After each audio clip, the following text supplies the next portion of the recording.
Hello, everybody, and welcome to another episode of Eating at a Meeting. This is the month of March, so we're celebrating Women's Herstory Month. And I am so excited to be celebrating this year the following in UN's footsteps, the Year of the Woman Farmer. So everybody that I've been interviewing this month has been women farmers across the country, and one actually in Sweden.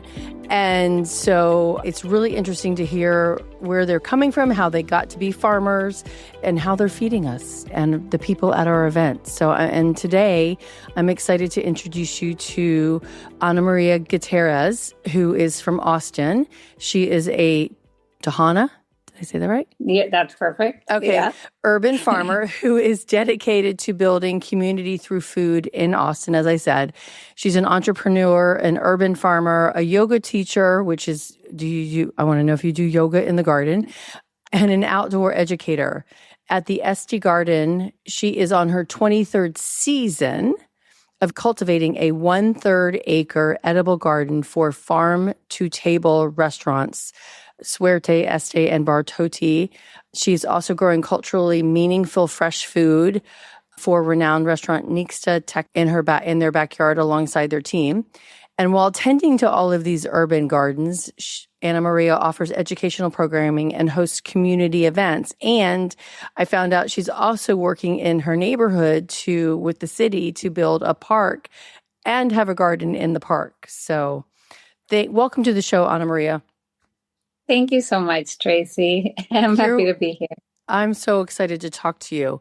And I wrote this in the description of the episode, is like you got your start in farming by volunteering at urban farms while finishing your business degree at UT. I'm like, so you didn't even study farming at UT. You studied business, which is a good thing to do as a farmer.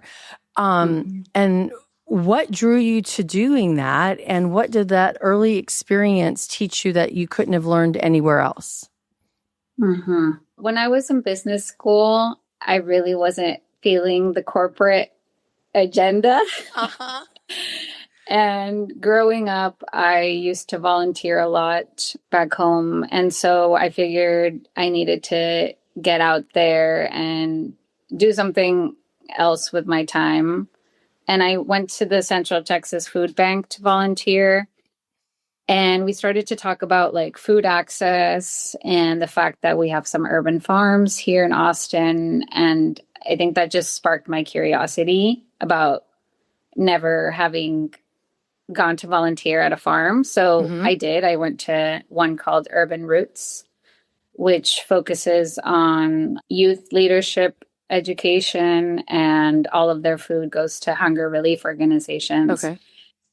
And I just when I was there, I learned how squash grew. I remember we were harvesting squash and I was sweating and, my hands were dirty, and I was surrounded by young people interested in farming. And something clicked in me that I said, I'm really curious about this. I care about where our food comes from, where the food on my plate is from, and where it goes to next. And I want to keep doing this. And so I just kept volunteering for a couple years. Yeah. And then you got your path to Este Garden, you moved to a farmer's market, right? Then, and you had your own product? Yeah. So once I graduated from UT, I had spent 2 years farming and working in restaurants. And I decided I was going to keep pursuing working with food. Okay. And so I started working at Suerte, which led to where I am now farming that restaurant. But I also started working at the farmer's market. I was a food access coordinator first, and then I did market coordination, and then I started my own elotes business, which is Mexican street corn. Okay, perfect. Thank you.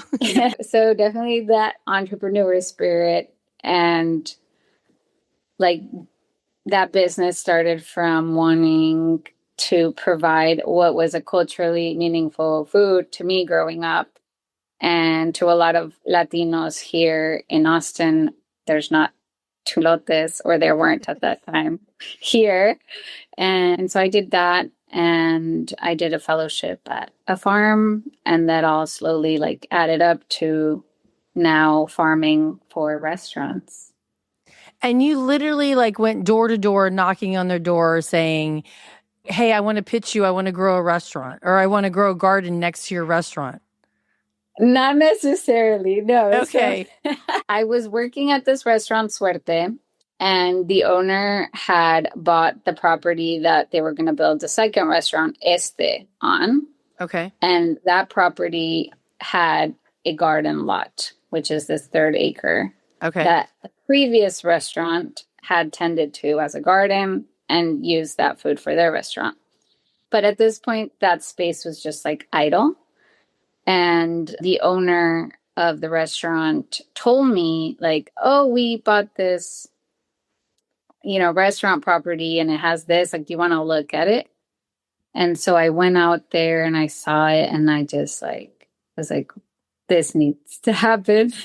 So I wrote a proposal. I met with him, and he was like, oh, no, I'm not trying to pursue anything like that right now. Uh-huh. But I sowed that seed. I took that chance. And right after that, the pandemic hit. Okay. A couple months after. And then the restaurants were getting some government money to pay employees through PPP loans. And that's when he reached back out and said, hey, I have a little extra money right now for paying employees. I could hire you for 6 weeks if you want to play with the space. And I said, yes. And can I bring someone with me, which was one of my farm mentors with more experience than me, so that we could achieve a lot in 6 weeks. And now I'm embarking on 6 years there. Wow. Yeah. Continue to pay you. The 6 weeks turned into 6 years. Wow, that's amazing. I know. It was really amazing. Because in 6 weeks, you can't really grow that much in 6 weeks if you haven't tended to the garden at all. I know. We accomplished a lot, honestly. We turned over beds, and we already had inherited really great soil because it used to be a garden. And we put plants in, and by the end of the 6 weeks, we were harvesting peppers, green beans. Yeah. Yeah. And what time of the year was that? This was in the summer. Okay. Which is really intense here in Austin, Texas. But we grow year round here in Texas. Yeah. In Central Texas. And so from those few crops, are you still growing those same crops, or has that changed over the 6 years? Yeah. I mean, I still grow green beans, and I still grow lots of peppers for sure. But we grow a lot more. And it's changed throughout the years. Like, I've gotten to get more familiar with not just what crops, but what varieties do well in Central Texas. Also introduced new stuff that isn't really popularly grown around here, like stuff from Mexico, and introduced like specialty items too for the restaurants. And did you look at like the menus and what he was buying from Sodexo or Cisco and US Foods and say, okay, I can grow this here instead of you buying it from them? Yeah, I think like because it's 1/3 of an acre. And which is how much, feet wise, how much is that? Let me see if Google can convert that for me. Yeah, let's see how much that is. 1/3. 500 acre into feet. Okay. Oh, now they gave me calculate me. Okay. So 1/3 acre calculate is 14,500 square feet. Okay. That's very helpful. Thank you. So whatever that is. Yeah. It's a generous amount of land for being in the city. Okay. Right. It's kind of like half a block. Okay. That's a good description. Right. Right. Yeah. But also, we now have 3 restaurants. And so not everything on the menu comes from our garden because that's impossible based on how many people we feed. But everything we grow is used by our restaurants. And so we try to focus more on like specialty items, like the types of peppers that are like habanada, which is like an habanero without spice, and different kind of sweet, spicy peppers that go well with our seafood. And artichokes is something I'm trying this year. Oh, okay. We grow a lot of edible flowers and a lot of herbs, which are, more expensive to buy in items, right? So that's kind of a place where it's like, let's not buy this from anywhere else when we can grow them. Right. Mm-hmm. Okay. All right. I did more calculations. Like it's 120 feet by 120 feet. There you go. Okay. Something like that. Okay. Anyways. Something like that. Yeah. Which makes sense. But then on a city block too, that's a half of a city block. That's a lot of land. And especially in downtown Austin. I mean, if you think about them tearing down the convention center and rebuilding it from the ground up, so that property is worth a lot. And to me, it's worth a lot for the restaurant because he's growing all that stuff that you're using in those 3 restaurants. Absolutely. Yeah. Yeah. We've grown like 10,000 pounds of food a year. Wow. Okay. And the artichokes will be interesting. I love eating canned artichokes because they're already cleaned for me. But yes. What, from season 1, when you did that and the peppers and the green beans, what have you learned from that land that you couldn't have known in season 1? I mean, you started with some good soil, but you've nurtured all of that soil now for 23 seasons. What have you learned? It's taught me everything. Yeah. Yeah. Farming is very spiritual to me. Growing food is, because there's a whole ecosystem happening there from all the life below our feet in the soil, like sustains everything that we see above ground. And I guess like learning how to care for the soil better. Farmers grow soil. That's a common thing we say. So learning practices of like creating a balanced ecosystem in the soil and keeping it alive. But less technical, I'd say I've learned like how abundant a small green space can be in the city. And not just harvest wise, although very much so, but also like the relationships that are built in a space like that, and like the life that's sustained, like pollinators and birds and trees and all of that. Just, I've really learned that from being in this space, how much of a giving well that it is. I love that. Now, but think about the people too, the ones that you work with. How has it, working with them, has it changed them in understanding, the menu and growing food? Do any of them help you in the garden as well? Yeah, I think it definitely does influence people knowing where their food comes from and seeing how it grows. Like we have sometimes, if we've never seen something grow, we have no idea what that crop looks like. So it has influenced people. At Nixta Garden, which is a separate restaurant that has a backyard garden, I've tended to that with the team there specifically. So I've worked with, it's a smaller restaurant, so I've worked more hands-on with the employees and built relationships there to where some of them are now having gardens in their homes. And oh, that's nice. Stuff. So passing on that knowledge to others, and in the restaurant, definitely influencing. Like, you have to get creative when you receive like 2 bus tubs of lemongrass, or Or when you're a Mexican restaurant and you have a ton of like Italian basil and you're like, but this is not something we normally cook with. And then they made like a greens tamal with the basil, and it was incredible. And it tasted like Mexico. Wow. Yeah. So definitely fosters creativity. Right. I would say. Yeah. Yeah. No, that's a very cool perspective because, and I was talking yesterday about CSA boxes. When you get surprised, like you have no idea what to make with that, right? Or even if you gave me an artichoke in there, I'm like, I know I can roast it and I'm going to have to Google it and figure it out. And you can pull the leaves off and eat the meat that way. But I think my friend Rachel taught me that. But it is, I'm excited that they have fostered some creativity with what you're growing and the employees as well as the chefs for the restaurant. Yeah. Absolutely. And it really intrigues me too, though, that, like this is not typically what we use in Mexican restaurants but we're using the same food and creating something totally different, which is so awesome.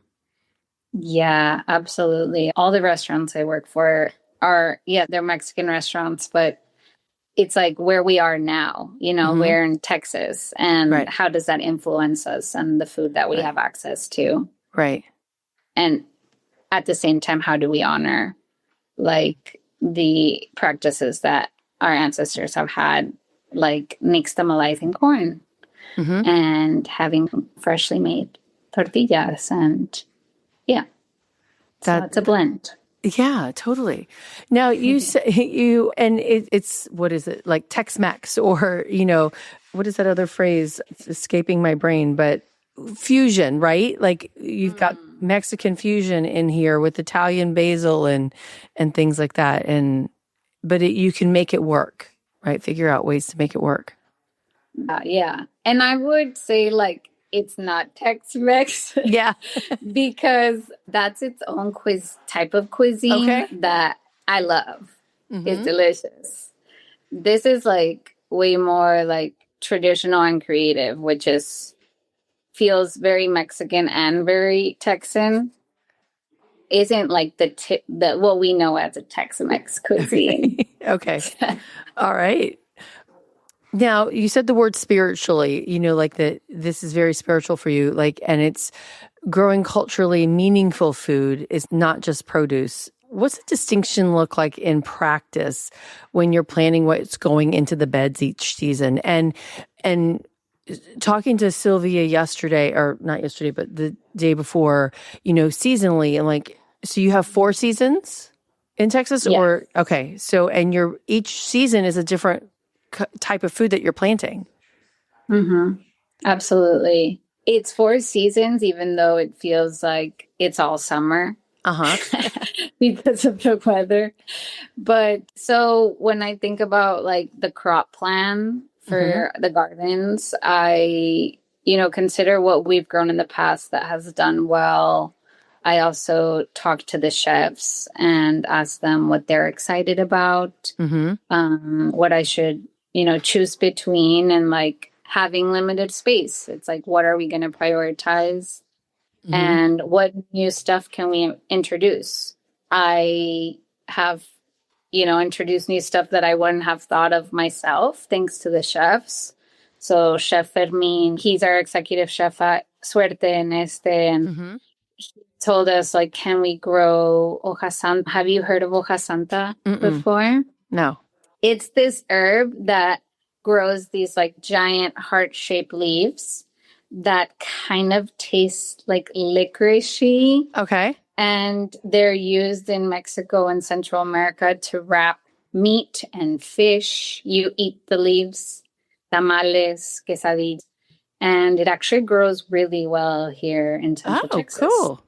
In Mexico, where it doesn't freeze, they grow to be like trees. Oh, wow. But here it just dies back in the winter. We cut it and then it comes back from its roots in the spring. So introducing, new crops like that. Also trying to do like native plants, which our pastry teams use a lot. Turk's cap. And what do they use that for? And what is that? Is that a flower or? Mm-hmm. Okay. Yeah, We use the flowers. The leaves are also edible. It's like a shrub bush, and make a jelly. Make a jelly out of them. Wow. We have like Mustang grapes also. Use like the fig leaves for pastry too. And oh, my chickens. You might be able to hear my chickens.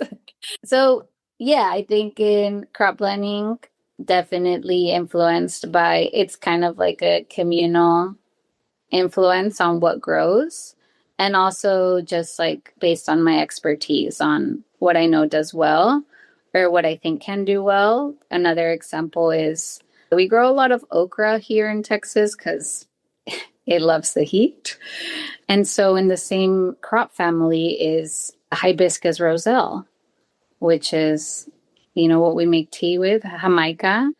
And so I figured, can we grow that here? And it did incredibly, incredibly well. And our pastry team was like, we have 60 pounds of roselle hibiscus.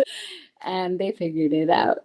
But that's how it goes in growing cultural or like spiritual or just food that like connects us or that different people in our teams have a history with. I've never really talked to, this month, talking to chefs, talking about the vegetables they're growing and, as it relates to pastries, which is so intriguing. And Yes. thinking through that and the edible plants. And that's actually what I started off with at the beginning of the month with Lizen, is she forages a lot of those flowers and things and edible plants to put onto plates. And have you seen those pastry chefs and the chef whose name I can't remember what you said? Have they changed their relationship with how they're cooking in the kitchen based on what you're growing? Yeah, Yeah. for sure. Yeah, I think so. Like there's like an honoring of the food, Uh-huh. I'd say, that I witness, and a creativity for sure. I'm so impressed how they execute their creativity. It reduces when you have 60 pounds of hibiscus, right? Yeah. Because you have to have that food, like, hey, I'm going to try this thing and this thing to make and see what we can come up with it. So, but you're growing it, so it's reducing the cost of that, right? Oh, in yeah. those trials and error period of designing the menus. For sure, because like that's not an ingredient you find at the grocery store. But one of our like the middlemen companies here, farm to table, like I saw they were selling it for like $15 a pound. Oh, wow. And so then we're talking about 60 pounds a week. Right. Something that we probably wouldn't have invested in. And now we have the opportunity to work with this ingredient that is very popular in Mexican cuisine. That's so cool. I mean, so it's a cost advantage if you look at, like you can balance those things out and be creative and come offer something that the person next door is not offering. Yeah. Yeah. Okay. So I want to go back to you starting your volunteer program, right? And now, or you starting as a volunteer in this, and now you've built your own volunteer program at the gardens. What does it mean to you to be on the other side of that now, but the person passing on the knowledge? Because you originally brought, hey, can I bring my mentor with me to the farm to help me do this? And now you're that mentor. Yeah. I'm like so grateful to like how much I've been able to learn in my time farming, and specifically like these past 6 years tending to the same piece of land and like really learning it. Just to have the opportunity to share that and see people really excited to connect with the earth, to learn how food grows, like the food on their plate, and then to connect with each other. I feel like those are like the three main benefits of going to volunteer at a farm. And I see how much they learn, and then they tell other people about it. They tell their friends about it. And you just end up with a chain reaction of people interested in how food grows. And I think that's so incredibly valuable right now. And I'm honored to be a teacher. I love being a teacher, honestly. We need to learn. I mean, it makes me think of Jamie Oliver going back into West Virginia years and years ago, teaching kids like where ketchup comes from, right? Like that's from a tomato or salsa. Like there's so many ingredients in a salsa that you don't even pay attention to when you're looking at it. Yes, absolutely. I want to go back to because you also said tending to this specific 1/3 of an acre land here. Looking at your other pieces of land that you volunteered on and grew on, have you found differences in those different things? Because it's terroir, right? Of those lands, did you see differences, even though you're still in Austin? Did you see what can grow on different plots based on that? Yeah, like slightly. The further like east we go, it's very heavy clay soil. And then if you go west, it's like limestone. Oh, wow. So you really have to build up. There's some farms out there.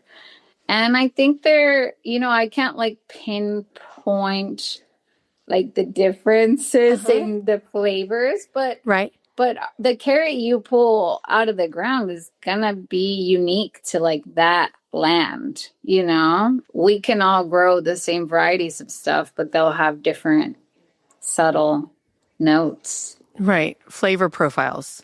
Yeah. Yeah. Which is like so exciting. Yeah. Yeah. Because if I grow one, that's just so interesting because it's the type of soil that you have, limestone versus clay versus sand. There's some, for sure, there's North Carolina. Yeah, a variety of different things, and they all take their own different. And Sylvia and I were talking about regenerative farming and figuring out how to make sure that soil is healthy for future generations. And actually yesterday with the women, Kim and Terry, that are fisher women, but they're talking about, and they're Indian, thinking through 7 generations. They want to make sure the land and the river are saved for the next 7 generations. Like that's great grandchip. But same thing with the plot of but same thing with that plot of land. Like you want it to, and because I'm sure you only were designing it to serve one restaurant, and now you're serving 3. Yeah. Yeah. Yeah, for sure.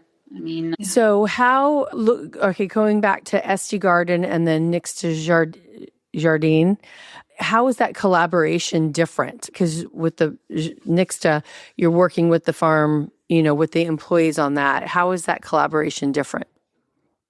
Yeah, I think like scale wise, that's the biggest difference. Is theirs as large?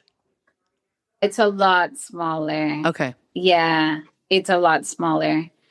And we have like 9 raised beds that are like 8 foot each. And then we have 10, 20-foot beds.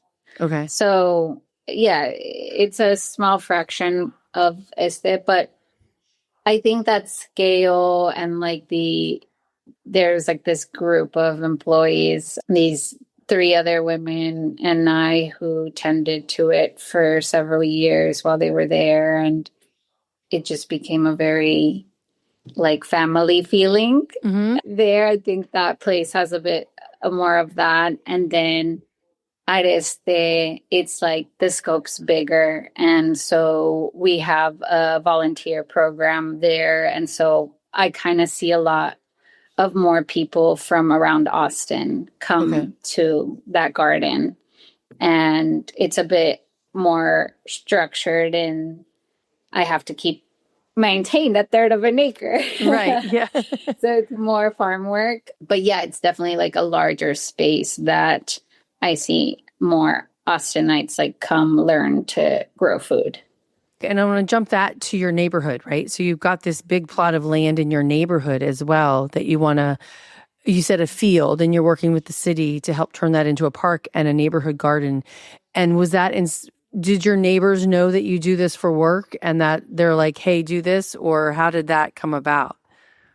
Yeah, in my neighborhood, I moved here 3 years ago. There's this like 10-acre meadow that's just walking distance, and it's city land, but it's never been developed. And so a couple of my neighbors, like maybe 6 years ago, started talking about turning it into a real park and having a area kids can play, and having a community garden, and having a food forest with like fruit and nut trees that can live on for generations. And so when I moved here, I got involved with that as well. And it's just a bunch of neighbors. We're all volunteering our time to develop it. And it's happening this year. We're going to start building it this fall. And there's no community gardens, like I was telling you, in Southeast Austin, which is a large area of Austin. And so it'll be really exciting for people to have a space to be able to come and grow food next to each other. Okay, which then makes me think of what you said when you were working at the farmers market, and you said you started with food access. So I think that community garden helps improve that food access. But how important is that in what you're doing, at Este Garden and then in your neighborhood? And then with your relationship, I'm sure you still have relationships with the farmers markets. How important is that? Personally, it's super important. The kind of work I do, I try to see it through like educational lens, like the benefit a lot, which is why I devote a lot of time to like having the green spaces. I tend to be open to the public and provide an opportunity for people to come learn in them, because the food I'm growing isn't directly going to, hunger relief organizations or programming where people need it the most. And I think that urban farming doesn't solve the racial inequity problems in our food system, but I think that there's still important ways that having a community garden in your neighborhood, that having an urban farm that anyone can come into, like there's no gates, like that if someone's hungry, they come pick food, like it happens, and that's okay, and the owner is very okay with that happening. He says, if someone needs food, give them food. So I think that's still really valuable, It's like a step in the right direction. Right. Yeah. Because there's a lot of people who don't know where their next meal is going to be. And I love the fact that he's saying, yes, if somebody needs it, tell them to take it. I mean, and then in your community as well. I mean, you don't know what's happening in the house next door to you. We just know what's happening with us. And I like that cooperative sense of that neighborhood coming together. So, and I hope the rest of your neighbors, the neighborhood is appreciating the fact that what the 6 of 9, 10 of you are doing, for the neighborhood. Yeah. Absolutely. Yeah. And I think, some people are very excited now, and some people will be very excited when the project is complete and they can benefit from it. Right. Yes, definitely. But yeah, it's really special to have neighbors that care about that. And that, I think that's how we make the biggest impact is, the people that our arms reach from us. So trying to just focus on that, and it'll trickle around. Yeah. And think of all the kids that will learn from that garden, and being able to go in there and pick from it, learn from, see how things grow, etc. All right. So one thing that you told me before the show with written questions or whatever, I loved the comparison that you said that event professionals and farmers have a lot in common. We've got long days, which yes, we do. Yeah. Weather blowing up, months of planning, a variety of things, and it takes a village. So what's the most important thing that you think that hospitality professionals, whether it's event planners, venues, restaurants, catering companies, generally misunderstand about farming? That's a tough question, but I mean, I think like until you have farmed, you really don't know how hard it is. And despite, I'm sure you can put yourself in other seats, like as an event professional, and be like, oh my goodness. But working under the sun a full day with your body is very taxing. And so I think that I recommend going to volunteer at a farm. Yeah. If you're someone who works with food at, any part of the system, just getting a glimpse into a day in the life is super great. And I mean, it's essential, right? Yeah. All the food in our events, it comes from the farms. So I'd say like having relationships with each other, knowing who your farmers are, is the best thing you can do. I wholeheartedly agree. And we have a local farmer, Schenk Family Farms, and they're an animal, so I guess rancher farmer, pigs and chickens and they're getting cattle now. But Rachel's called me and she's like, hey, I need an extra body. Can you help us come process chickens? Never have I ever thought that I would do that, but I've done it 2 or 3 times. And yeah, that's hard. How was that? It was fine. To be graphic, I tore off the neck, broke the necks and tore them off, and then plucked made sure all the feathers were pulled out of the skin and your cuticles and your fingertips, yeah, it was interesting. And I will do it again. And somebody's like, well, does it make you not want to eat that food? And I'm like, no, it makes me want to eat more food from Rachel and Joe, because I know how they're growing it and I know how they're raising it, those animals, with the care and concern, and teaching their 3 kids, this is what we do. This is how we tend to the land. And so that makes me more excited to buy from them. I love that. Yeah. It's very eye-opening for sure, because you don't. And I went down to White Oak Pastures Farm in Southwest Georgia when I lived in Atlanta, and I saw a cow getting slaughtered, and they hired Temple Grandin to show them, to do it the very compassionate way of doing that. And it was beautiful. I mean, I watched it get skinned and everything. And yeah, so you could be grossed out by it, but you can also both of those farms are taking it with compassion, and the same thing that with what you're doing, you're growing this food with compassion, and the fact that the chef's like, if they need it, eat it, let them eat it. And my friend Nina commented, and I don't know how to, anyways, she said, quote, if someone's hungry, they come pick food, quote, this is the world we need to live in. And she's helping take us there. Amazing. Thanks for bringing more of this to light. Thanks. Yes. And she's in Atlanta, so she knows who I'm talking about when I mention. I want to go to Atlanta. Oh my goodness. Talk about that later. Yeah. Same kind of traffic problems Austin has. Yes, but no, it's a good city. It's a nice big city. It's beautiful. Yes. And lots of good farmers out there as well. Okay, so we were talking about that land, but because it is Women's History Month, what would it actually take to make it real for more women farmers and young farmers?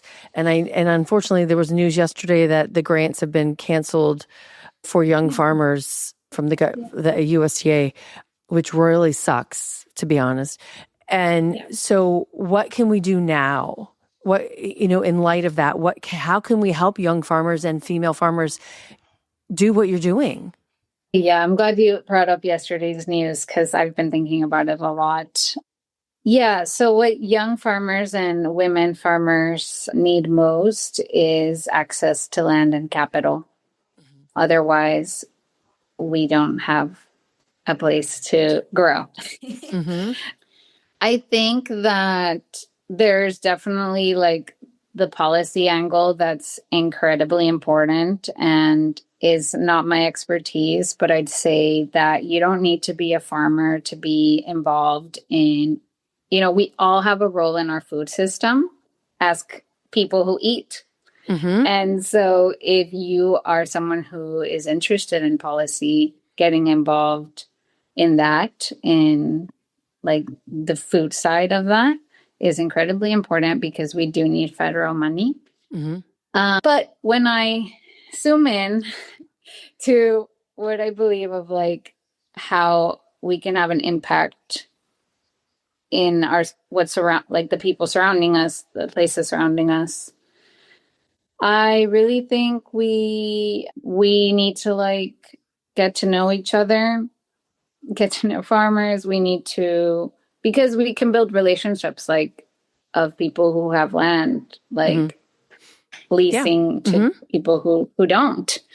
We need spaces, like green spaces, like Este Garden and Nixta Taqueria and this future neighborhood spot where people can connect with food and learn essential skills, and they might become farmers too. You know, that's how I became a farmer. Right. And that builds kind of like mentorships and like seeds the idea that like, you know, I can be a farmer as a woman. And something I didn't plan in my life for. Yeah, because you did it from volunteering. Yeah. And I think it's mostly that, right? It's like relationships and access to like spaces that are educational and accessible and foster like hope and possibility.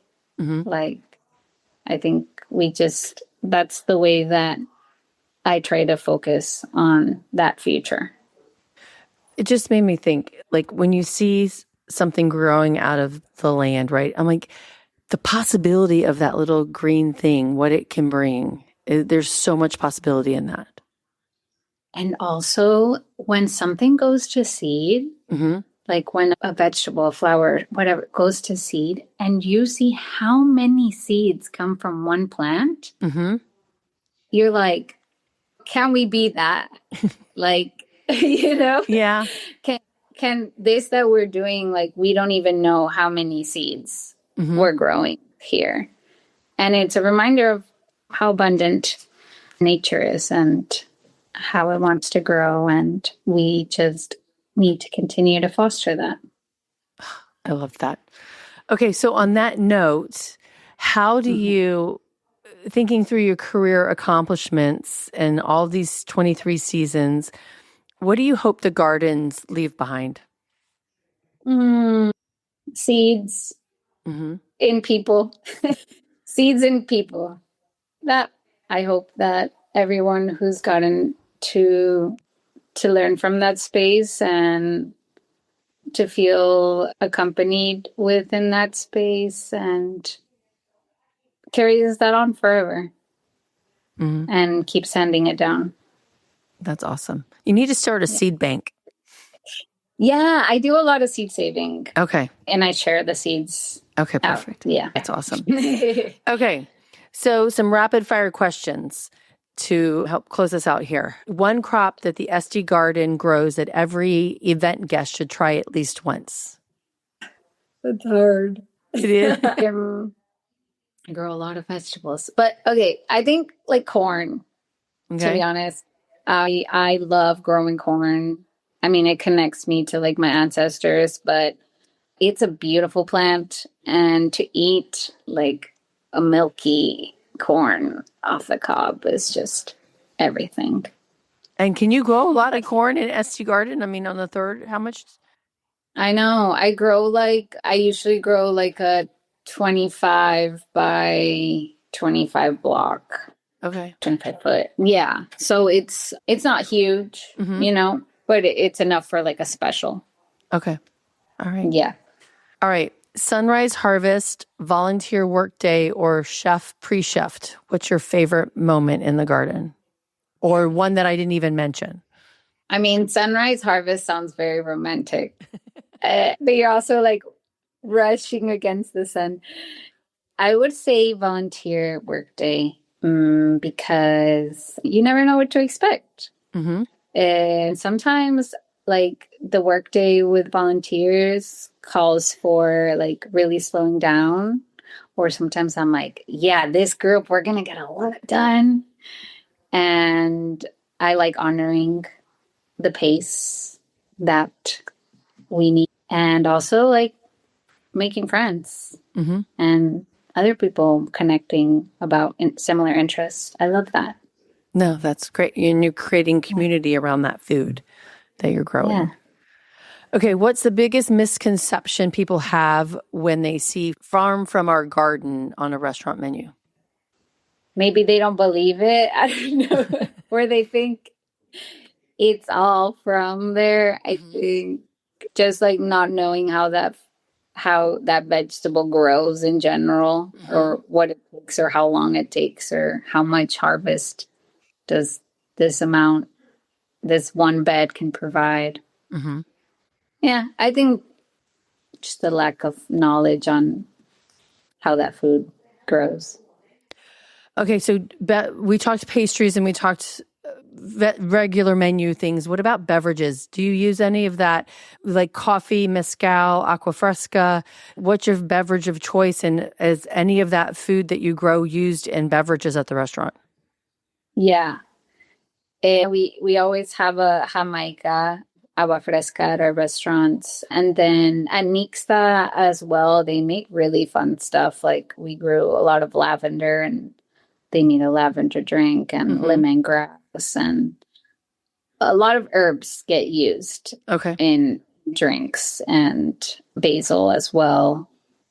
Like Thai basil. Thai basil, yeah. No, and I went to a beverage class at Slow Food in Turin, and they were talking about foraging the different herbs and spices and stuff to put in your drink. So that's fascinating me. Yeah.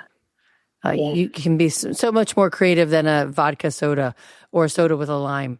Yeah. Yes, for sure. Yeah. So much flavor in our herbs and spices. Exactly. Yeah. Okay. Finish the sentence. Every meal should.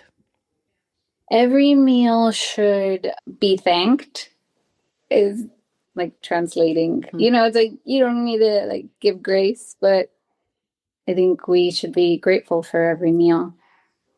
No, I love that. Yeah. And we should. Yeah. Okay. Yeah, and it's a practice I want. I forget. Sometimes I just start eating. Right. But taking that little time to be like, this food came from somewhere and it's going to nourish me. And I'm grateful. Yeah. No, that's beautiful. That's very, very true. And all that fresh stuff is so much healthier for us and gives us so much more than we think that it does. Yeah. I love I'm that. curious what your response to every meal should. Every meal should provide an opportunity for people to be included and feel nourished at that table. Because there's often times that we have to get up and leave, or there's not something for us to eat. And so I want it to come from the earth. And I was talking to Lauren Palmer, I think last week, and I said, what was her favorite meal from the garden? And she's like, just whatever I can pull from the garden and make it. And I love making salads with the stuff that I get from the farmer's market. And because it's just so fresh and has such good flavor to it. And I just put olive oil and some red wine vinegar on it. And because I don't douse my vegetables or my salads with anything. I'm like, that's delish. Yeah. They've got, I'm like, radish. I'm like, when I ask for a salad at a restaurant, I'm like, I don't, because it's just one cherry tomato, some shredded carrots that are dry, some cucumbers, which I hate, and some lettuce. And I'm like, that's not worth my time. No. Yeah. Farmer's market salad. That's where it's at. Yes, it Flavor. really is. Yes, exactly. Yeah. Okay, so how can people volunteer for you? How can they find you? And I did put your contact info or your Instagram and your link tree down here. And thank you. You're welcome. Anywhere else? Yeah, so that's my personal Instagram. And then you can also follow Este Garden on Instagram. And there's a volunteer interest form there if you live in Austin. I've also had people visiting town who come volunteer. Oh, cool. And that's really cool.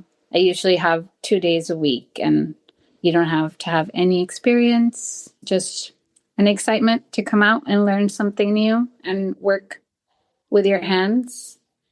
And follow Nixta Garden through Nixta Taqueria as well. They do really special food. And yeah, I think you're going to eat incredible. Yeah, for sure. Any of our restaurants. Yeah. Okay, so David Stevens and all my friends in Austin, you need to go eat at both of these restaurants. And when I come to town, that's where we're going to go eat. David Driggers. Absolutely. Yes. Come take a stroll in the garden. Mm-hmm. Like I said, it's always open to the public. Okay. It's right behind Este. Okay. So, all right. Yeah. Awesome. Well, thank you for also being the last woman that I'm recognizing for Women's History Month this year. This was a great conversation, and I'm so thankful that you allowed me to honor you and what you're doing, because it's really, really important. So I appreciate you spending time with me. Thank you, Tracy. You're welcome. I really Anamaria. appreciate it. You're welcome. All right, everybody, stay safe and eat well, and have a great weekend. Bye. Thank you. Thanks for listening to the Eating at a Meeting podcast, where every meal matters. I'm Tracy Stuckrath, your food and beverage inclusion expert. Call me and let's get started right now on creating safe and inclusive food and beverage experiences for your customers, your employees, and your communities. Share the podcast with your friends and colleagues at our Eating at a Meeting Facebook page and on all podcast platforms. To learn more about me and receive valuable information, go to tracystuckrath.com. And if you'd like more information on how to feed engagement, nourish inclusion, and bolster your bottom line, then visit eatingatameeting.com.